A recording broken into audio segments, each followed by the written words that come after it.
తెలంగాణ భవన్లో మాజీ మంత్రి శ్రీనివాస్ గౌడ్ మీడియాతో మాట్లాడుతున్నారు. ఇప్పుడు లైవ్ చూద్దాం. లేనిపోని అపోహలు సృష్టించి అబాండాలు వేసి ప్రలోభాలు చెప్పి మరి ఓట్లు వేయించుకున్నారు. బడుగు బలహీన వర్గాలు రైతులు ఇప్పుడు ఆలోచన చేస్తూ ఉన్నారు. బలహీన వర్గాల వాళ్ళకు ఏ పార్టీ అండగా ఉంది, ఇన్ని స్కీమ్స్ ఎక్కడ ఎవరైంది ఈ దేశంలో ఎవరైనా చేసిందా, మేధావులందరూ ఇప్పుడు ఆలోచన చేస్తూ ఉన్నారు. ఆలోచన చేయని వాళ్ళు కూడా ఇవాళ ఆలోచన చేయాలని చెప్పి మేము అడుగుతా ఉన్నాం. బహుజన నాయకత్వాన్ని టార్గెట్గా చేసుకొని ఈ రాష్ట్రంలో బహుజన నాయకులు ఎక్కడెక్కడ ఉన్నారు, వాళ్ళని ఎట్లా టార్గెట్ చేసుకొని వాళ్ళని ఎట్లా రాజకీయ అంతం చేయాలనేటువంటి కుట్రలు గత ఎలక్షన్లో చేసిన కుట్రలు ఇప్పుడు బహిర్గతం అవుతూ ఉన్నాయి. వారిని బహుజన నాయకత్వాన్నే టార్గెట్గా చేసి వాళ్ళని ఓడించాలి, ఎట్టి పరిస్థితుల్లో ఓడించి వాళ్ళ కళ్ళతో వాళ్ళ చేతులతోనే వాళ్ళ కళ్ళు పొడిచి వాళ్ళ చేతులతోనే వాళ్ళతోనే అసత్య ప్రచారాలు చేసి మరి వీళ్ళు రాజకీయంగా ఎదిగితే ముందే ఆ పార్టీ బహుజనులకు అండగా ఉంది, ఇలాంటి నాయకులు ఎదిగితే మా మనగడలు సాగవనేటువంటి కొంతమంది నాయకుల వల్ల కొంతమంది నాయకులు మూకుమ్మడిగా రాష్ట్రంలో కొంత వర్గం ఒక వర్గం మూకుమ్మడిగా ఆలోచించి మరి గత ఎలక్షన్లో చేసినటువంటి కుట్రలు ఇప్పుడిప్పుడే బహిర్గతం అవుతా ఉన్నాయి. 3 నెలల్లో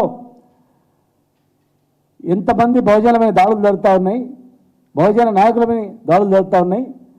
సోషల్ మీడియా ద్వారా, పోలీసుల ద్వారా, నాయకుల ద్వారా ఎన్నో రకాలుగా అవమానపరుస్తూ భయభ్రాంతులకు గురి చేస్తూ భయపెడుతూ ఈరోజు జరుగుతూ ఉంది. కేసీఆర్ మాత్రమే తెలంగాణ పుట్టుకనే డాక్టర్ బాబాసాహెబ్ అంబేద్కర్ ఆర్టికల్ 3లో తెలంగాణ రాష్ట్రం ఏర్పాటు కావాలని చెప్పినందుకే దాన్ని ఎజెండాగా తీసుకొని ఇలా మా నాయకుడు ఉద్యమాన్ని నడిపించిండు, రాష్ట్రాన్ని తెచ్చిండు.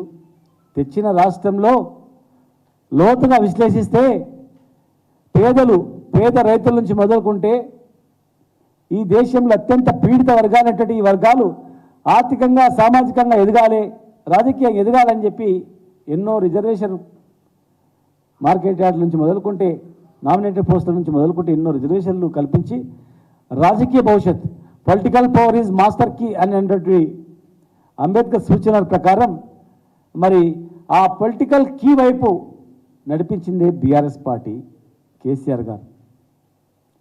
మరి ఈరోజు మీరందరూ రాజకీయ పరిస్థితి మీరు చూస్తూ ఉన్నారు, రాజకీయ నాయకుల పరిస్థితి మీరు చూస్తూ ఉన్నారు. మా పార్టీలో లబ్ధి పొందినటువంటి వాళ్ళ పరిస్థితి మీకు తెలుసు. మీడియాకు మిమ్మల్ని కన్నుగప్పి ఎవరేం చేయలేరు. వాస్తవాలు నిజమైనటువంటి మీడియా ప్రతినిధులకు తెలుసు.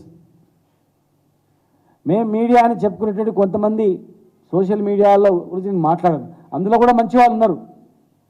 సోషల్ మీడియాలో కూడా నీతి నిజాయితీతో జర్నలిజాన్ని నమ్ముకొని ఒక మంచి సందేశాన్ని ఇచ్చేటువంటి వాళ్ళు కూడా ఉన్నారు. కానీ కొంతమంది ఆ ముసుగులో చేరినటువంటి వాళ్ళు కూడా ఉన్నారు. దాన్ని ఛేదించేది మరి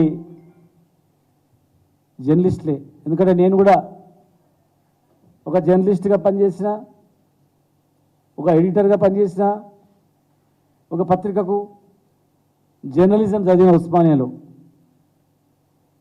ఒక జర్నలిజం విద్యార్థిగా, తెలంగాణ ఉద్యమ నాయకుడిగా, తెలంగాణ ఉద్యమ నాయకుడి కొడుకుగా, మరి ఎమ్మెల్యేగా, మాజీ మంత్రిగా పనిచేసినటువంటి అనుభవం నేనుగా, అన్ని కులాలని పేద వర్గాలని నడిపేది కడుపులో పెట్టుకుంది కేసీఆర్ గారు ఒక్కడే.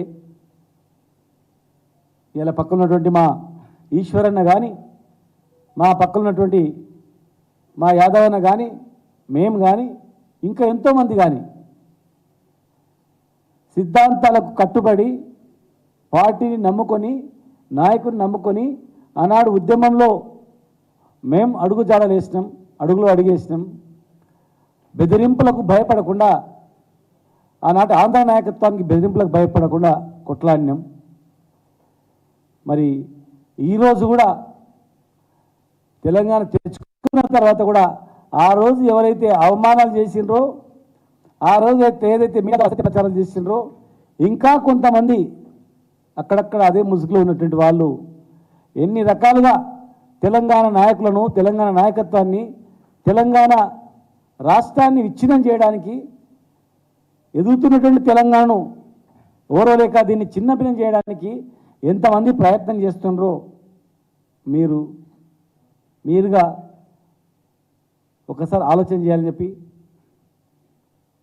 ఈరోజు కవిత గారి అరెస్ట్ కూడా మేము ఖండిస్తూ ఉన్నాం. ఎందుకంటే దేశంలో ఇంకా చాలా ఉన్నాయి. లక్షల కోట్లు మింగినటువంటి వాళ్ళు, విదేశాల్లో పోయి హాయిగా ఉన్నటువంటి వాళ్ళు, బ్యాంకులు ఎగ్గొట్టి లక్షల కోట్లు తీసుకొని పోయినటువంటి వాళ్ళకు మరి ఎంతోమంది ఉన్నారు. ఇక్కడ కేసీఆర్ గారిని టార్గెట్ చే ఇవన్నీ జరుగుతూ ఉన్నాయి. ఒక ఊళ్ళో సోషల్ మీడియాలో పోస్ట్ పెట్టిన వాళ్ళ మీద కేసులు పెట్టడం, తప్పును ప్రశ్నిస్తే కూడా దాని మీద కేసులు పెట్టడం, వెతికి ఎక్కడెక్కడ ఉన్న అప్లికేషన్స్ అందేసి టార్గెట్ చేసుకోవడం, కేవలం బహుజనుల నాయకత్వాన్ని టార్గెట్ చేసుకోవడం. ఇది తెలంగాణ సమాజం అన్నీ గమనిస్తూ ఉన్నాయి. అధికారంలో వచ్చినంత మాత్రాన భయభ్రాంతులకు గురి చేసి లోపరుచుకోవాలంటే కాదు. ఈ గడ్డ మీద నక్సలైట్ ఉద్యమం పుట్టుకొచ్చింది. ఈ గడ్డ మీద సాయుధ పోరాటం పుట్టుకొచ్చింది. ఈ గడ్డ మీద